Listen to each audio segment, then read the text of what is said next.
Komishinii Mirga Namooma Itoophiyaa haalli qabiinsa hidhamtoota manneen hidhaa fi buufataalee poolisii naannoo Oromiyaatti hidhamanii jiranii hammaataa ta'uu ibse. Bu'aa qorannoo yeroo dheeraa taasisneen Oromiyaa keessatti hidhamtoonni hidhamanii jiran sarbamiinsa mirga namoomaa hammaataa jala jiraachuu isaanii qorannichi haala qabiinsa hidhamtoota manneen hidhaa fi waajjiraalee poolisii naannoo Oromiyaa keessa jiranitti kan xiyyeeffate ta'uunsaa ibsame. Komishinichatti Daayireektara Hordoffii Qorannoo Naannoo kan ta'an Obbo Ahmad Abdul Fattaa bu'aa qorannoo kanaa ilaalchisuun ibsa kennaniin qorannicha waajjira poolisii 126 fi manneen hidhaa 27 irratti adeemsifamuu ibsan. Akka Obbo Ahmad jedhanitti hidhamtoonni siyaasaa yoo dhukkubsatan kutaa xiqqoo keessatti hedduminaan hidhamuu fi nyaata gahaan kennamuufii dhabuun bu'aa qorannoo kanaa keessatti ifaan mul'ateera. Qorannoo taasifameenis Oromiyaa keessatti hidhamtoonni hidhamanii jiran sarbamiinsa mirga namoomaa hammaataa jala jiraachuu isaanii akka mirkaneeffate kan ibsu ibsi rakkoon kana dura ture hanga murtaa'ee hir'achuusaas hima. Waajjirota poolisii fi waajjiraalee poolisii dabalatee manneen hidhaa hedduu keessatti qabata hanqina baajataa jedhuun hidhamtootaaf tajaajilli gahaan kennamaa akka hin jirres Obbo Ahmad Abdul Fattaa dubbataniiru. Komiin maatii fi paartiilee siyaasaa adda addaa irraa dhaga'amaa ture dhugaa ta'uu fi poolisiin ajaja mana murtii diduun rakkoof isaan sarbamiinsi mirga namoomaa hidhamtoota irra ga'aa jiru mana hidhaa keessatti ukkaanfamuu, mana murtii irraa dhowwamuu fi mana hidhaa irraa baafamuun ajjeefamuun irra deddeebiin mul'achaa turu yeroo adda addaa Oromiyaa miidiyaa teekinooloojiin gabaasaa tureera. Baha Wallaggaa aanaa Haroolimmoo ganda Oomii Kalaalaatti torbee darbe keessa warri raayyaa ittisa biyyaa ofiin jedhan dishqaa dhukaasuun nama tokko jalaa sangoota 2 kan ajjeesan yoo ta'u, achuma ganda sana keessatti obbo Golaasaa Mul'ataa kan jedhaman jalaa ammoo qabeenya saamuun meeshaa mana keessaa jalaa caccabsanii deemaniiru. Kana malees mana jireenyaa isaanii irraa balbala buqqifachuun fe'atanii deemuun jiraattonni dubbataniiru. Murni karooraa fi haasaa abjuu uummatatti dubbachuun uummatni osoo nyaatee hin bulin akka oomisha dachaa godhee fi Empaayirattii keessatti beelli jiraachuu haalu Oromiyaa godina Baalee Ba'aa keessatti uummatni beelaan waadamaa fi sababa kanaan lubbuun namaa akkasumas bineeldotaa darbaa jira.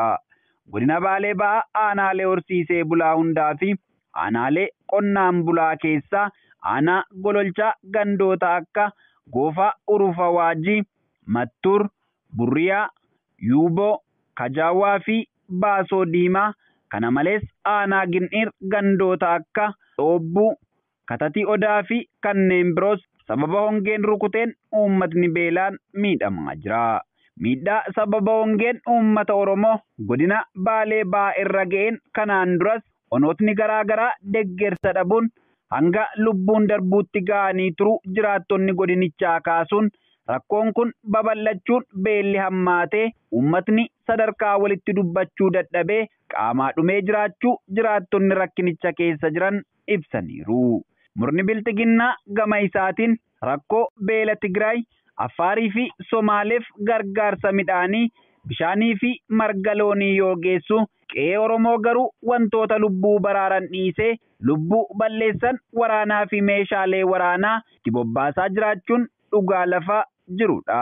Dararaa hamaa fi ulfaataa hawaasa aanaa Haroolimmoo gandoota baadiyyaa irraan qaqqabsiisaa kan jiran yoo ta'u, gandoota baadiyyaa mara irraa qorichi buufata fayyaa akka hin seenne dhorkamee jiras jedhaniiru. Ogeessonni fayyaa kan beeladootaas osoo hin hafin hidhamaa jiraachuu jiraataan kun dubbachuun wayita ammaa kana qote bulaan tasgabbaa'ee hojii gannaa akka hin hojjetanneef qe'ee isaa gooluu irra darbanii qorichoota farra aramaa, xaa'oo, sanyii filatamaa, qorichoota adda addaa buufata fayyaaf oolan isa jiru guurratanii deemuun haaraa kan dhufe ammoo akka hin qoodamnee fi hojii irra akka hin oolle taasisaniirus jedhan. Walumaa galatti dhiyeessiin ilma namaaf ni barbaachisa jedhaman kan magaalaa aanaa Haroolimmoo keessa darbee gara uummata baadiyyaa bira ga'u kamuu ashaboo dabalatee dhorkamee jiraachuus addeessaniiru. Bara Minilik keessayyuu Oromoon akkanaan hin adabamne kan jedhan jiraattotni mana amantaa waldaa guddattuu gabaa qilxuu keessatti argamu jalaa ammoo soolaarii waldichaa fudhachuun kan dhuunfaa isaanii kan godhatan yoo ta'u, soolaariin kun soolaarii amantoonni dhimmoota garagaraaf itti gargaaraman hiikkatanii saamuun dararaan waraanni murna biltsiginnaa uummata Oromoo irraan ga'aa jiru daangaa darbuu jiraataan ona Haroolimmoo. Oromiyaa keessatti nagaan jiraachuun ulfaachuun waraanni fi dabballoonni sirna biltsiginnaa maqaa waraana bilisummaa Oromoo jedhu uummata nagaatti maxxansuun sobaan qabeenya isaanii saamanii hidhuun uummatatti yaaddoo naquun jireenya isaanii goolaa jiru. Haaluma kanaan godina Baashaggar aanaa Boosat keessatti kaabinoonni onichaa waraana sirnichaa waliin wal ta'uun gandoota akka ganda Callee Qiltuu, Hurufa Kurkuraa fi Golboo keessatti dararaa hangana hin jedhamne uummata nagaa irratti geggeessaa jiru. ganda callee qilxuutti murni bilisiqinnaa mana barnootaatti waraana isaanii galchuun uummata ba'aa fi gara dhorkaa jiru jechuun maddeen ifoomsaniiru. Itti dabaluunis ganda rukkeettii keessatti hawaasa humnaan yaasuun ooyiruu bulchisa gandaa qochisiisaa kan jiran yoo ta'u, namoota sangaa hin qabne ammoo jaarsaa fi jaartii osoo hin jenne harkaan qochisiisuun dararaa jira. Kabajamtoota daawwattootaa fi hordoftoota Oromiyaa Miidiyaa Teekinooloojii oduun keenya guyyaa har'aa kana fakkaata.